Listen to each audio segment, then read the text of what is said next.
sit in a dressing room on your own watching the clock tick round to 8 o'clock, and you think, if I don't get up on stage, nothing's going to happen tonight. It's just me now. And I find that very lowering. I just find it quite depressing. That you have to... it's all right once you're on stage, but that sort of waiting, and it's only you. And yes, I think it's quite a hard thing to have the right temperament. Yeah. You know, unless you're sort of hard drinking bloke with a great entourage. And you're not. And I'm not. I'm not either of those or any of those. Do you hold with the old chestnut that being a funny person necessarily means you've got to be extremely depressed?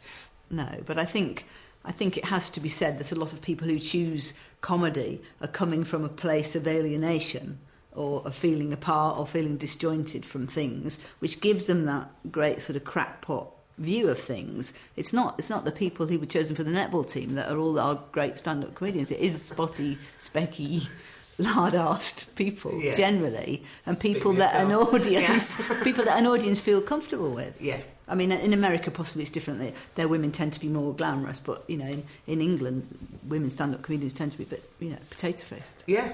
Do you think it's an attractive thing to be funny?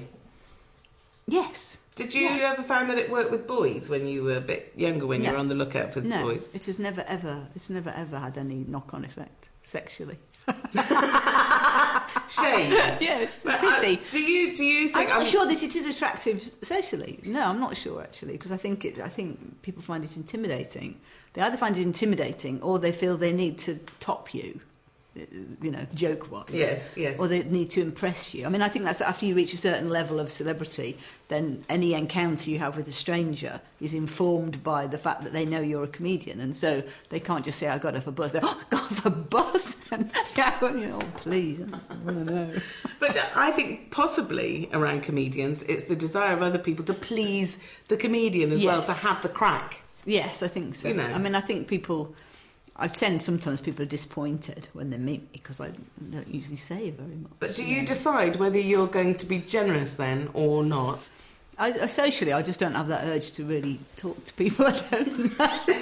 You're a hermit. Let's leave it at that. I think I am a little bit that. I do think that. Sometimes I will avoid going to something. Yes. Because I think that's going to be like work. Yes. It's a sort of energy that I absolutely put into my work that I don't want to put into my private life, I suppose. Yeah.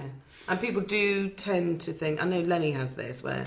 people will say, "Oh, cheer up!" to him all the time because his face in repose it doesn't look like cheerful old Len, and they wonder why he's, they wonder think he's been a bit grumpy. Yes, I find personally, I don't know if this happens to you, that I am a gift usually to the parents and the older people at weddings.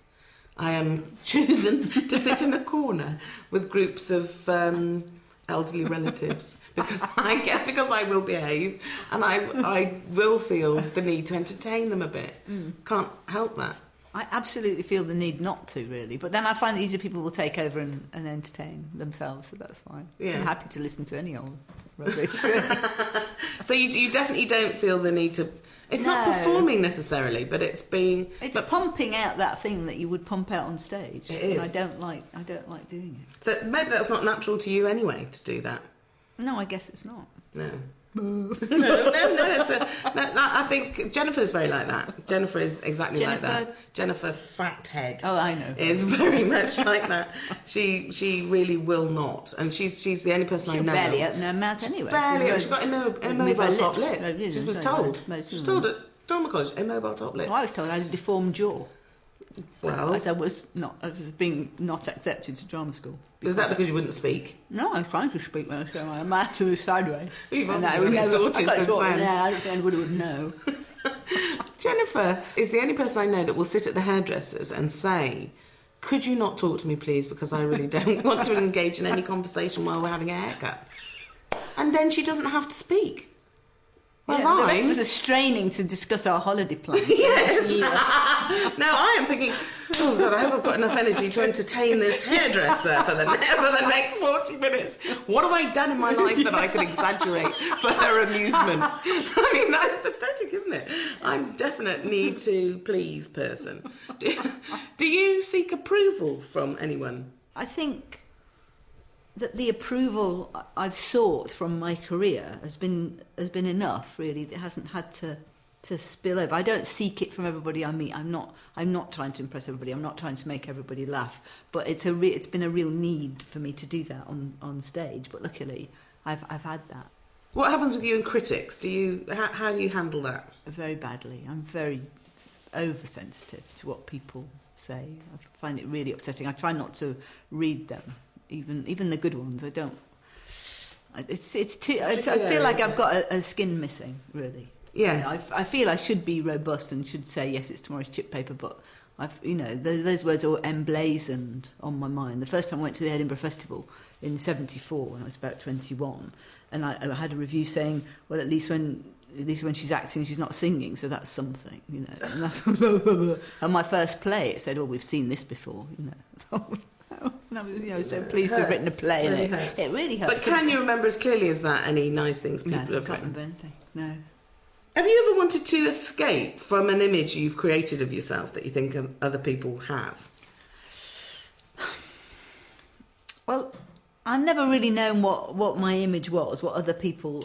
Luckily, you don't know what people see of you. Thank God. I don't think I could live with that if that was projected onto the back of my eyeballs. So I don't worry about it, really. I just try and look like I look and not worry what people are seeing and what they're taking from it. Have you ever thought, people think that you're this kind of performer and you want to battle against that a little bit and jump out of that box? No, because I only ever do what I want to do, really, and I choose what I want to do. And so I've not been restricted by anybody. I mean, I don't get offered many other things than the stuff I do. So sometimes I think, when I see people in films, I think, I could have played that. Why has nobody ever asked me to do that? But I think people have an image of me as this sort of person who only does the things that she writes and doesn't want to be offered anything, so I hardly ever am. Well, it might be true, mightn't it, that you quite like to control what you do? Yeah. Whereas if somebody offers you a part, you don't get to control it. Yeah. I mean, I've certainly found that. Yeah. When did you start to control what you did in terms of, you've obviously always written it, but when did you decide that you might be able to call the shots? I don't know, really. What's lovely is if you work with somebody who brings something else to it. I think sometimes it's a bit limiting when you just rely on your own vision. And I know for myself, I'm not a very visual person, so I'm always glad to work with somebody else who has a good eye. The reason I'm asking you that is because I think we had a moment, Jen and I, when we realised that you could go into the editing suite and you could make some choices about things. And Jennifer now will have monitors facing her on the floor when she's making TV. Yeah, and the two guys used to do that. Oh, did they? Yeah. I think sometimes if you've written a sketch and you know the way it goes, it's very hard. I think with sketches, I think you have to call the shots, really, because it's only you understands, that it's funny you looking like that, but it's not funny me looking like this, and you have to say that. Plus, quite a lot gets lost from writing something on a page. You cannot expect someone else to totally understand everything. There are things you forget to write. Yeah. And you have you just have a shorthand and you're amazed when people don't know what that is. Do you wish there were more women performing, or are you secretly glad there aren't? No, I used to be delighted. There weren't any, because I thought it gave me an advantage. And truthfully, I really don't care, because all that matters is that people are good. And it seems to me that the reason there are so few is that only a few have chosen to do it. It's not that people couldn't do it, it's just that they don't want to.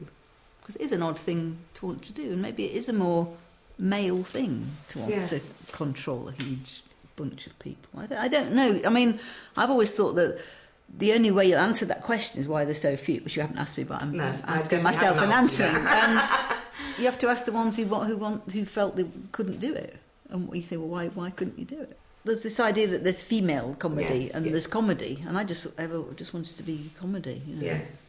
I sort of wish more younger women would step up, really. I just wish it wasn't a question that ever had to be asked. Yeah, that you didn't have to make. But this even programme. I'm not making this program for that reason. No, at all. no. But I am interested in the fact that you really can go along to any comedy club and you can ask if you can stand up and do a bit of.